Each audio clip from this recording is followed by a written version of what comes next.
Here are the tools we're going to use today. We got our jack. I got a utility knife. That's a number 5 Allen. Pair of vice grips or pliers. Spring compressor for the removal of the spring. Couple of brushes. I clean up my screws and bolts and stuff like that. Ball peen hammer and a punch. There's a few ratchet wrenches, of course. There's 19 millimeter, 14 millimeter, 22 millimeter. I'm sorry, 12 millimeter, and what's that? A 10 and a 10. All right. If I had a 14 millimeter open end wrench, I'd have got it, but I didn't. I don't have one, so I'm using that adjustable wrench. My breaker bar, torque wrench, the PB blaster, my safety glasses, of course, and like I said, I clean up my nuts and bolts and stuff like that, and some rags. There's the part I got, a strut, KYB. For some reason, there's a left and a right. Don't know why. Don't forget your jack stand, and I think that's it. Okay, the presumption is you know how to take the tire off and make sure you're jacked up and get the jack stand. So the things that have to come off, right? These two bolts here. This one here for this ABS sensor line, and your control arm or sway bar link right there. You can see that the boot's torn. I don't think this one's actually leaking. My other one was. You replace them in pairs. So this is doing side number 2. The other thing too here is these 3 bolts up here are going to have to get on the inside are going to have to get removed. The holes that are provided in this interior piece, you take this piece off, it hooks in those little clips there, hook into those holes right there. These, see if we can get it better light. You can see the clips, okay? The clips go here and here, and then the tabs go here and here. All right, so I got that off, and then I use my utility knife to cut those holes bigger, because getting in there to get your hands in there to get the nuts off there is a pain in the neck.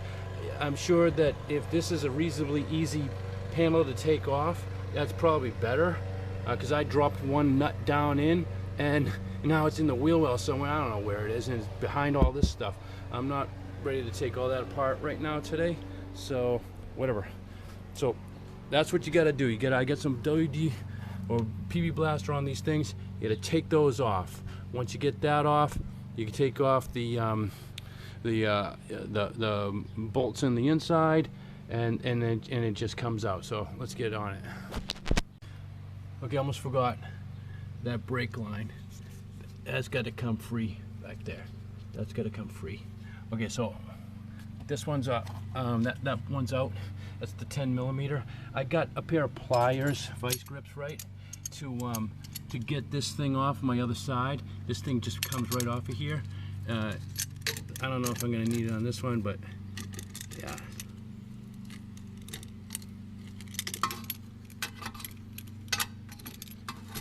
There. Okay, don't bust that. Make sure that comes over here or something. You gotta try and sneak that over there so that that doesn't get in your way.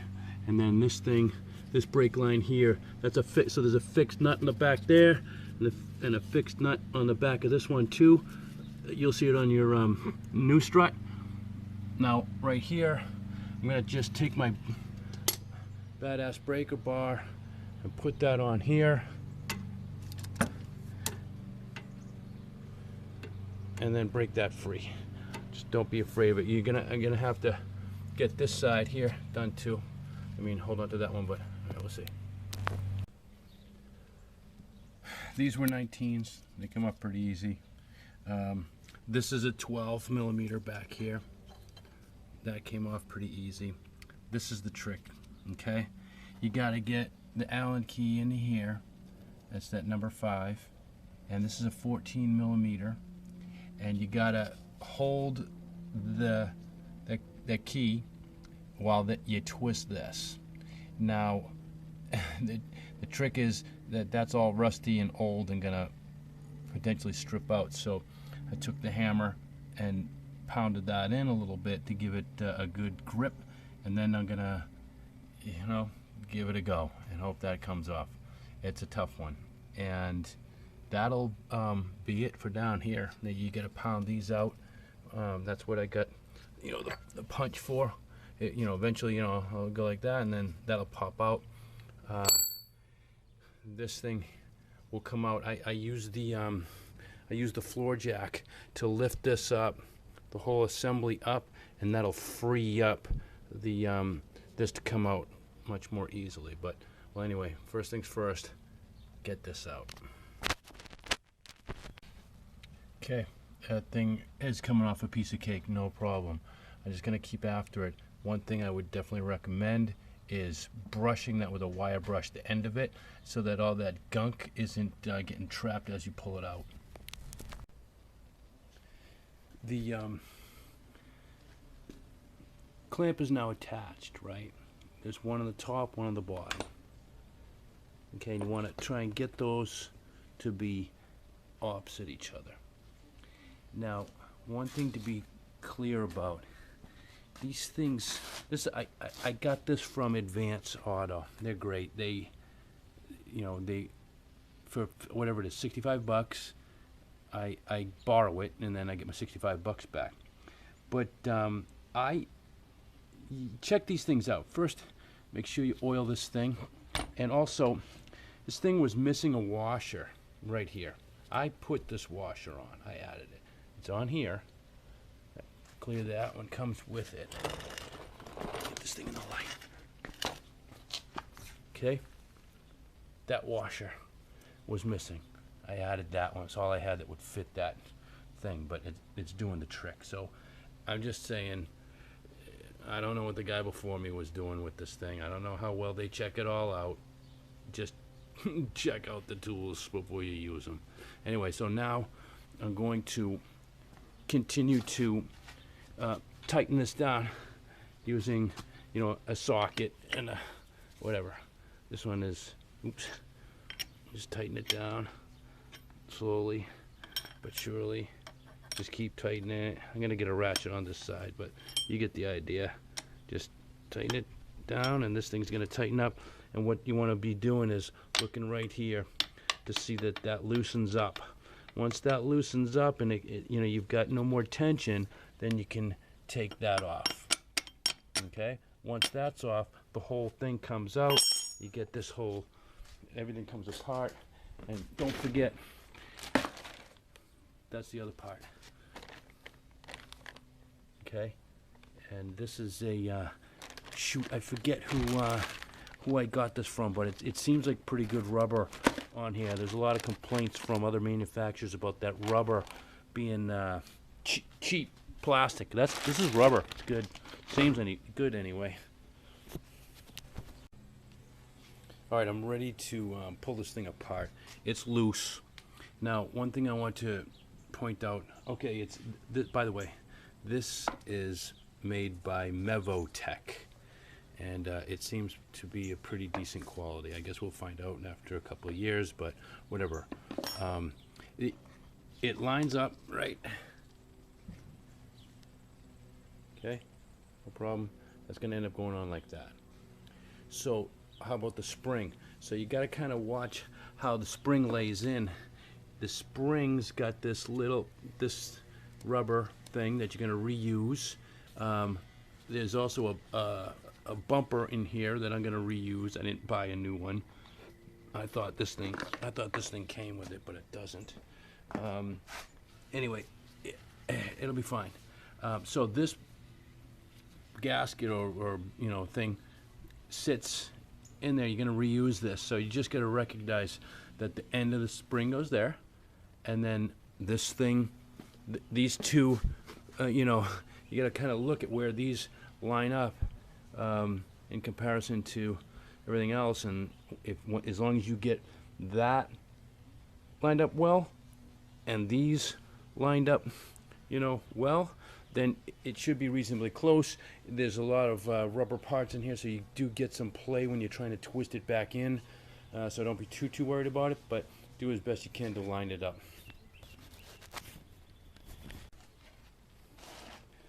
That nut's off. It's a pain in the ass because there's a flat spot on here that you're supposed to be able to find the groove in here so that when you're working the ratchet, the whole thing won't spin. That spins. Well, I ended up having to grab it. It's smooth. Fortunately, I had some rubber gloves and was able to get a good grip on it and get that off. Now that that's off, this pops off, right? Okay.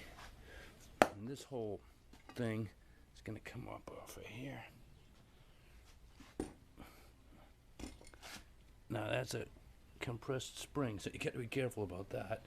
And then this thing here should pop off of here somehow. I'll probably need 2 hands for that, but then, okay, so there's your cooked shock. And so then this is going to go on. This comes off, this piece here. That's just a shipping thing. Obviously you take that off. And I'm going to put that piece on top of it, and then put the spring on top of it, and I'm going to put that new thing, the top, onto it, and then start that screw, actually screw it right down and install it. The installing is not, there's some tricks there. So alright, I pulled this off, and as I was pulling it off, there's a center, there's stuff that goes in the middle here, and it came out, and it kept it secure. You can see that it was decomposing there. Obviously it's a 14-year-old car, so the stuff was decomposing, but I'm kind of bummed out now that I don't. Where'd it go? It's right here. That's the stuff that was inside here, and it was obviously creating a good tight fit in here because this thing did not come off easily. So now I'm kind of bummed out here because I'm gonna have to just pop this thing off of here. Anyway, I'm gonna need 2 hands, but that's gonna come off of there, that's gonna come off of there, that's gonna go on there, but it's not gonna fit well. Bummer. Well, I'm not stopping now. I did not do a great job lining up the spring, so it was a bit of a struggle getting this whole thing to line up. I had to twist it, and it was kind of a problem. But anyway, so here's what I'm talking about now. So when this thing needs to get in to here, okay, and that's when I can use this jack to get under here and jack that up. So I get the jack under there, and I'm gonna jack it up until it hits in that hole, and then we're gonna put it together. And then this is gonna go here, and this is gonna go here, and we're gonna be good. I got everything mounted up top and covers back on, and then we'll put the wheel back on. That should be it. Okay, so I hope that works out for you, and we'll see you next time.